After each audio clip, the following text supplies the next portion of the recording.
Allah Azza wa Jal nous dit dans son livre saint, Yuridullahu bikumul yusra wa la yuridu bikumul usra.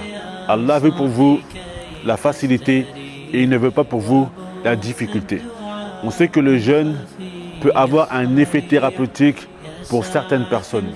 Mais en l'occurrence, il peut être une difficulté pour d'autres personnes. Et d'après le verset, certains ulama en ont défini une règle.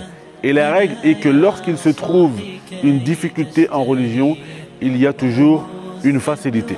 Dans la vidéo d'aujourd'hui, on va voir quelles sont les personnes qui sont exemptées du jeûne.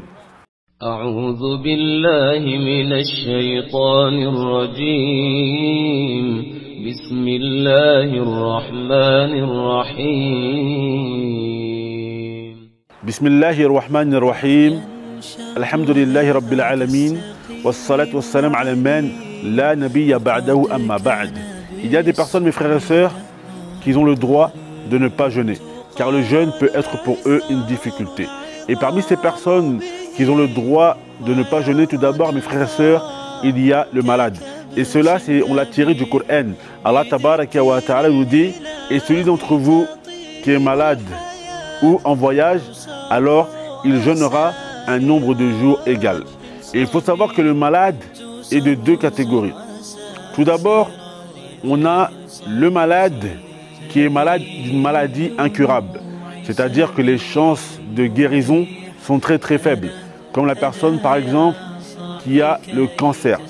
Ces personnes dont les chances de guérison sont très très faibles, ils ont le droit de ne pas jeûner.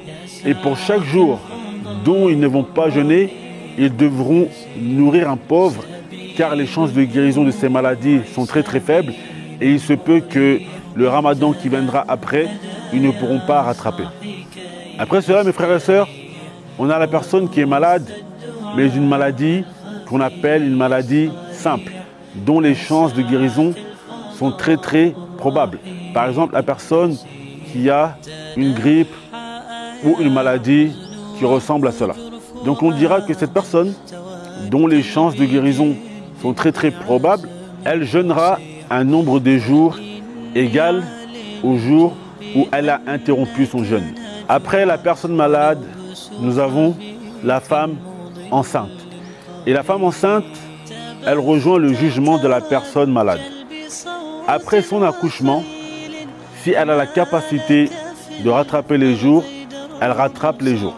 Et certains savants disent qu'il lui suffit de nourrir pour chaque jour un pauvre. Et dans le même jugement que la femme enceinte, nous avons celle qui allaite. La femme qui allaite un enfant et qui a des difficultés dans le fait de jeûner pourra nourrir pour chaque jour un pauvre. Après cela, mes frères et sœurs, on a également les personnes âgées. Les personnes âgées et qui ont de la difficulté dans le fait de jeûner, ce sera le même jugement que pour les personnes précédentes. Pour chaque jour qu'ils ne vont pas jeûner, ils nourriront en compensation un pauvre. Puis nous avons la personne qui est en voyage.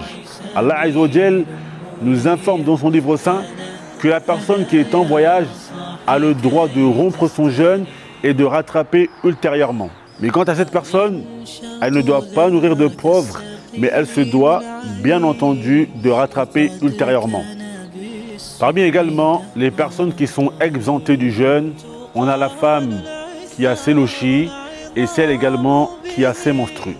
Donc la femme qui a ses lochis ou celle qui a ses menstrues, ils devront rattraper leur jeûne ultérieurement. Et pour finir, mes frères et sœurs, nous avons les personnes qui travaillent, un travail qui est difficile, où ils doivent par exemple sauver des vies, comme le personnel de santé en ce moment, avec cette épidémie qui touche le monde entier.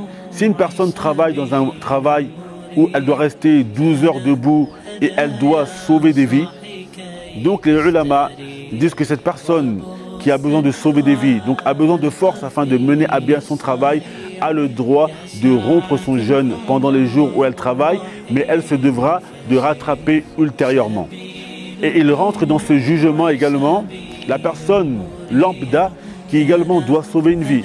Si elle doit sauver une personne du feu ou une personne qui est en train de se noyer et qu'elle a besoin de force afin de mener à bien sa tâche, les savants disent que cette personne a le droit également de rompre son jeûne. Et pour finir, mes frères et sœurs, on va parler des personnes qui n'ont pas pu rattraper le jeûne de l'année dernière. Qu'est-ce que ces personnes doivent faire? Quant aux personnes qui n'ont pas rattrapé le jeûne de l'année passée et qui sont arrivés dans ce jeûne qui va venir et n'ont pas encore rattrapé les jours, les savants nous disent que si cela a été fait par négligence, tout d'abord, ils se devront de rattraper après le ramadan de cette année. Puis certains nous disent qu'ils devront nourrir un pauvre en compensation pour chaque jour qu'ils ont manqué. Bien sûr, cela est un sujet à divergence et on demande à Allah Azza wa Jal de nous guider sur le droit chemin. Innahu waliyyu zalika wal qadiru alayhi walhamdulillahi rabbil alamin.